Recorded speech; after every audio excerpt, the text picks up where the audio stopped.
The room was cold. It felt like the walls were closing in. His hands were shaking as he glanced at the phone, knowing that the call was coming. The man, a government official, could feel the weight of the world pressing down on him. He'd been working on this for months. His heart raced as the phone finally rang. It wasn't just any call. "Sir, they want to speak with you. Now." He swallowed hard, his throat dry. His mind raced. This wasn't the first time he'd heard the rumors, the whispers about the loans, the debts, the relationship that had been growing for years. But this moment, this was the tipping point. What would happen if they called in the debt? What would happen if they asked for everything? He picked up the phone. The voice on the other end was calm, too calm. "We need to discuss America's debt to China. It's time to pay up." His stomach dropped. His breath caught in his throat. It wasn't just the money.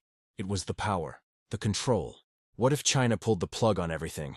What if the debt wasn't just numbers on paper? It was the very foundation of the country's economy. This wasn't just about money anymore. This was about America's future. To understand how it all got to this point, we need to rewind a little.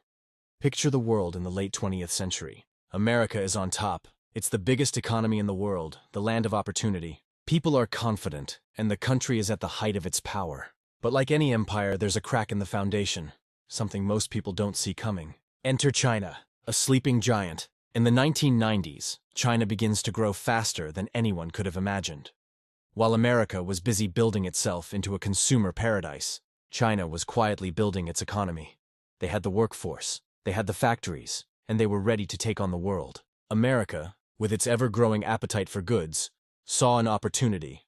It began borrowing money, borrowing from China, a country that was becoming a financial powerhouse. At first, it was just small loans.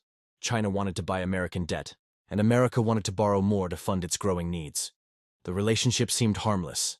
A business deal, nothing more. But over time, it snowballed. The borrowing didn't stop. It grew into something much bigger. Think of it like borrowing money from a friend. Just a little at first. But then you keep borrowing, and before you know it, you owe them a lot more than you can ever pay back. America didn't just borrow money. It became dependent on it. But here's the catch. China was in control now. The more money America owed, the more power China had. And the scariest part? Nobody realized how deep America was in debt until it was almost too late. The people in charge, leaders, politicians, and officials, thought they had it all under control. They trusted the system. They believed that America's economy was strong enough to handle it. Those debts were becoming impossible to ignore. And then, one day the call came. The call that could change everything. The first signs of trouble were small, almost unnoticeable. A little whisper in the market, a slight shift in the value of the dollar. But those whispers grew louder, and the ripple effects spread far and wide. China had been quietly building its stockpile of US debt for years. But no one thought it would matter. No one thought China would ever use that debt as leverage. The world's two largest economies, working side by side. What could go wrong? But then, everything changed. It started with a simple statement. A leader in China, quietly and without warning, suggested that the country might want to reduce its holdings in US debt. Just a little bit. The markets barely noticed, but the tremor was there. It sent a shiver through the financial world. For America, this was a wake-up call.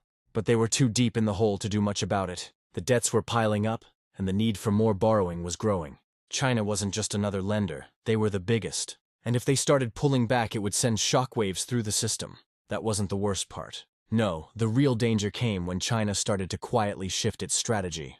Instead of being the silent lender, they began using their position to push for political influence. Every time America borrowed more, they were giving China more power. He made a mistake that would cost him everything. The mistake came from the American government. In an attempt to balance the growing debt, they turned to the printing press. They printed more money, hoping that inflation would make the debt easier to handle. But they didn't realize that the value of the dollar was at risk. As the US dollar weakened, China, holding so much American debt, started to feel the effects. Their investment was worth less and less. At that point, they were sitting on a ticking time bomb. They needed America to stay strong. They needed the dollar to hold its value. But with the printing press in full swing, that wasn't guaranteed anymore. Nobody saw what was coming next. The pressure was building. China began to demand more. They wanted America to agree to new terms, ones that would give them more control over US economic policies. And while the American government tried to assure the public that everything was fine, cracks were starting to show. By now, the stock markets were feeling the heat. Investors were starting to panic. The American government had borrowed so much from China that it was beginning to look like a house of cards. One wrong move, and it could all come crashing down. Businesses in America began to slow down. Unemployment rates climbed. People started to worry about their futures. The sense of security that had been a staple of American life was starting to fade away. In the background, China was making moves. Quiet, careful, but powerful.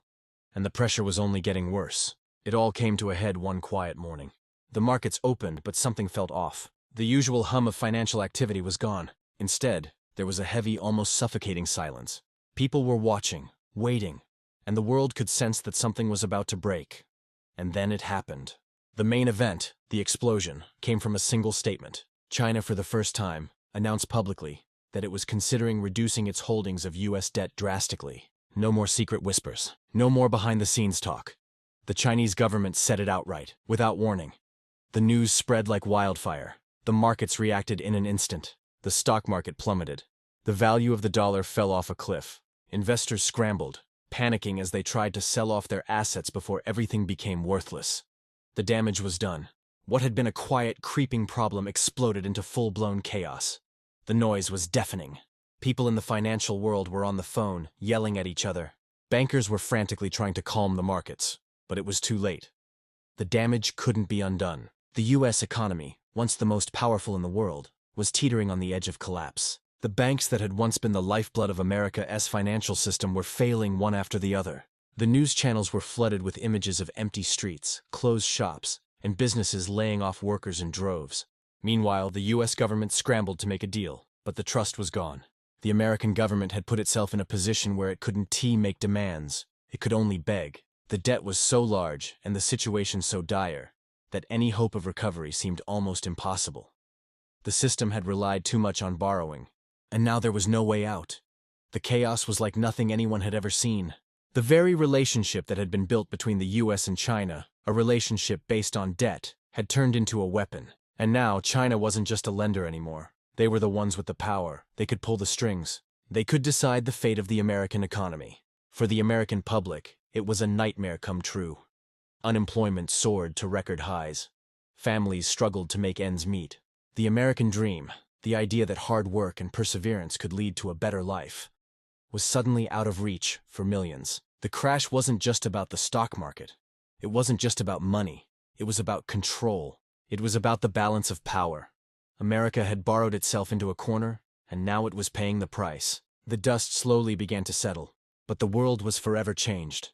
The U.S. economy was in shambles, and it would take years to recover. The debt that had once seemed like a minor issue had become a monster that threatened to devour the very foundation of the country. The relationship between the U.S. and China would never be the same again. What had started as a partnership of convenience had turned into a game of high-stakes power. China now had the leverage, and the U.S. had to find a way to rebuild. Not just its economy, but its place in the world. It's a simple lesson. Never borrow too much from someone who holds the power to control your future. The price of that debt can be more than you're willing to pay. America learned the hard way. Trusting too much in borrowed money can turn your strongest ally into your worst enemy, and the price you pay can change everything.